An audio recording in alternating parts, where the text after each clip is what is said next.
guys, it's Amanda with Some Chicks Art here. Today I was going to show you some watercolors and different types I've used to make this peacock painting I did today.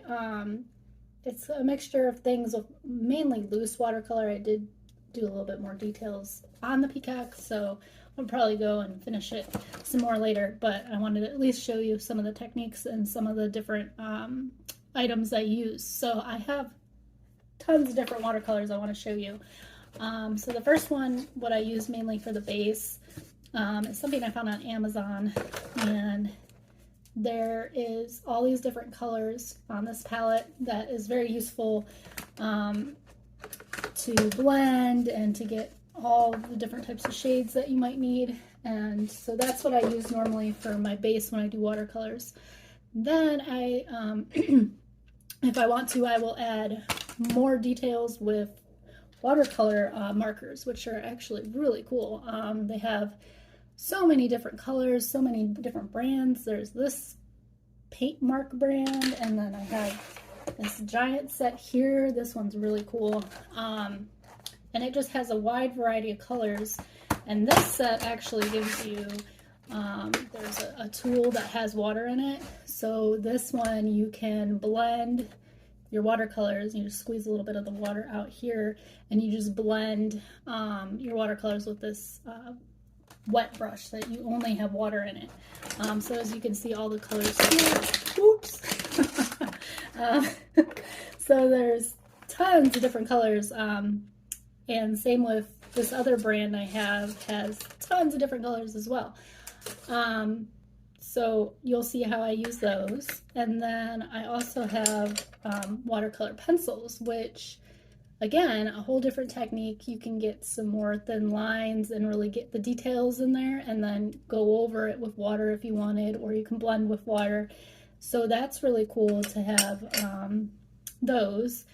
And then lastly, my favorite is the iridescent colored watercolors. So those are your metallic and shiny and bright and shimmery. So pretty. There's people that make handmade ones that are absolutely gorgeous, but you can buy these in the store too. These ones I bought in the store. So they have some really pretty colors here that shine. And these I like to add after I have color from my other watercolors, because if you have a color down first and then add this, it intensifies and it can really show you the color more. Whereas if you just use the iridescent, then it's more of an opaque color, so it's not as bright. So that's why I like to use it on top of what I've already painted. And then lastly, I love these pens. So they're waterproof pens, and they just work really well for if you want to draw out everything. Maybe you want to put lots of detail, and then you can paint over it. Once this dries a little bit, then paint right over it. It's not going to bleed. Unlike a lot of other pens are not waterproof, so when you go and draw and then go in with watercolor, then wherever you did the pen will just bleed, and it won't look, probably the way you wanted it to, and you get a little frustrated. So using this pen, you don't have to worry about that. And then you can also, obviously, when the whole entire watercolor does dry, you could use whatever pen you really wanted, but this is more for like prior to putting on water, you'll be fine. But if you, again, didn't want to use this type of pen because it's a little more expensive, then just wait until your watercolor dries, and then you can use really any other pen. So those are the different, I think I covered all watercolor pens and whatnot. I just picked up this masking pen. I actually have never used masking fluid. I normally just, wherever it's white, I just don't paint. So this will be fun to try out, and I know a lot of artists love using masking tape, and it's really cool because once you put it down and then it dries, you just peel, you kind of just use your finger and kind of just press it away, and it'll come out right off. So that'll be fun to use. And so maybe I'll do a little tester so you can kind of see that as well. It won't be on the peacock one because I didn't use it there, but maybe on a different one I can show you that. So I hope you look forward to seeing the different techniques and stuff. If you have any questions, always ask in the comments. Thanks, guys. All right, before I begin, I'm going to do a little test so you can see each of these different items that I was talking about. So let's first do just plain watercolor. I'm gonna have to use a few different brushes here, but we have the wet on wet technique. So that means you're gonna have wet down first, and then you're gonna have your color be very wet too. So that's wet on wet. It's gonna look like that. I'm gonna take another brush here that's dry, and I'm gonna do wet onto the dry. So I'm gonna pick another color here. Let's do purple. So here's wet on dry. And then I'm gonna take another brush again. And we're gonna do, let's do this flat brush, dry on dry, which the colors pick up as much as you can, and it's going to be pretty coarse like that. And now let's do it with the other ones. So I'm going to first put down a layer of wet here for my pencil and my marker. So here's the marker. Here's the pencil. And then let's get a different pencil here so you can see it. Dry on dry. And then we'll do another marker, dry on dry, so you can see the difference here. And then since these are all dry, I'm going to add water on top. There's this blending one they gave you, so if you squeeze it a little bit, you see the water comes out there, and we can just blend all these that we just did. These are the markers, and then here's the, do a little bit more of the water out.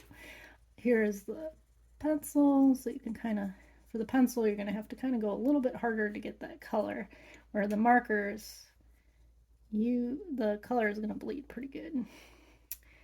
All right, now the metallics I was talking about. So if you do, let's just do this blue, for instance. It's pretty light, right? So let's put a blue down first. I'm going to let that dry for a little bit. So in the meantime, while that's drying, we're going to use this fluid marker, the masking fluid marker. So you need to shake it up first before you use it. And then, since this is a sample paper, we can just kind of sample and do a few dots here. And now let's just draw. Let's do a little circle here, and then put maybe hello. I don't think that came out. Nope, see, that didn't come out. Now it's coming out. So do a little circle here, and now hello. So that has to dry too before we do anything. Click back in place. This is pretty dry, so we can go back and you're going to grab more water to add to your metallic. And we're going to go on over on top of it. And you see how much it shows up much better that way versus when you just do it on a regular. It's not showing up as much, but once we put it top of the color, then you can see it a little bit better. All right, so this dried, so let's go, and I'm going to do a bright color here. And we're just going to paint right over it.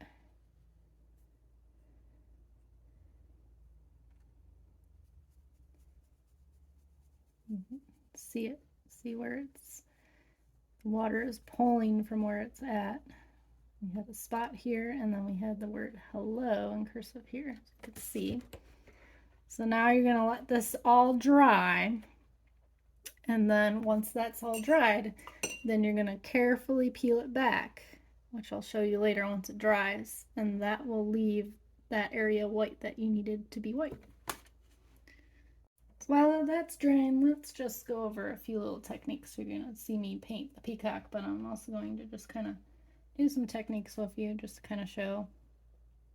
So here I have lots and lots of water and color onto my brush, and I'm just kind of letting it flow. So now I'm going to dip my brush and just kind of make it more wet, and I'm going to go right underneath it, and so you can see the color bleed. This kind of looks like a wave. It's kind of cool. So that's just kind of one way to, you can play around with watercolors so many different ways. I like to do some dripping techniques, so I'll let that drip down so you can kind of see the drips. Fun to play with. You can even do some splattering, which is kind of fun with watercolors. Take a little bit of your color and you can just kind of tap. And I'm even tapping into the water so that can bleed. So that's kind of cool to do. Then we can go back in there and add some more water to bleed more. Just kind of let the paint do its own thing. Watercolor is really neat to just mess around with and kind of figure out before you even start things. And different brushes will do for different things. Let's see here. I have so many different brushes. This one is fun to play with to do flowers. Kind of just let the brush go. Just kind of play around with different brushes, figure out what you can do with them. Go in and add more color. Just kind of let it go with the flow. Get like teardrops. I think the best thing about any type of paint is just kind of figuring out what works for you. And the best thing to do is practice, and I'm just kind of pulling water from here. Any area that you want, you can just kind of go with the flow, try it out, see what you like.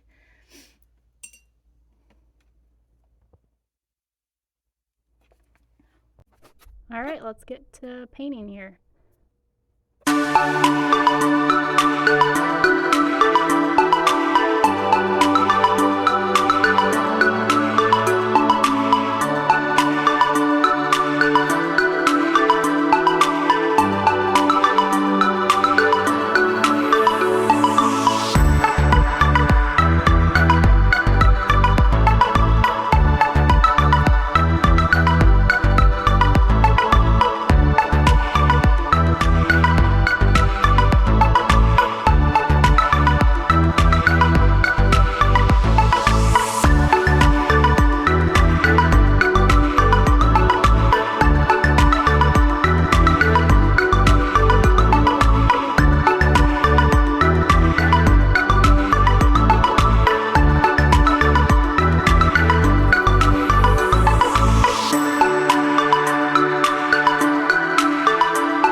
finishing it to look like this.